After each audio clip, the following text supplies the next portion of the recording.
Bible ఎలా ఏర్పడింది? Bible ఒకే వ్యక్తి రాసింది కాదు. ఇది దాదాపు 1600 సంవత్సరాల కాలంలో 40 మందికి పైగా దేవుని ప్రేరణతో రాసినవారు రాశారు. వీరిలో రాజులు, ప్రవక్తలు, కాపరులు, వైద్యులు, శిష్యులు మరియు సాధారణ ప్రజలు కూడా ఉన్నారు. బైబిల్ యొక్క 2 భాగాలు. 1. పాత నిబంధన ఓల్డ్ టెస్టామెంట్. సుమారు మొదటి పుస్తకం ఆదికాండము జెనెసిస్ నుండి మలాకీ వరకు మలిచి ఉంది. ఇది యూదుల చరిత్ర, దేవుని వాగ్దానాలు, ప్రవచనాలు గురించి చెబుతుంది. మొత్తం 39 పుస్తకాలు ఉన్నాయి.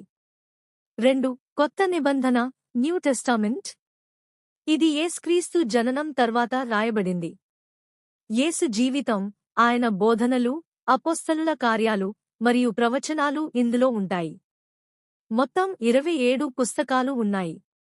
మొత్తం బైబిల్లో 66 పుస్తకాలు ఉన్నాయి. ఎవరు రాశారు? మోషే మొదటి 5 పుస్తకాలు, ఆదికాండము నుంచి ద్వితీయోపదేశకాండము వరకు. దావీదు సొలొమోను కీర్తనలు, సామెతలు. యెషయా, యిర్మీయా, దానియేలు ప్రవచన పుస్తకాలు.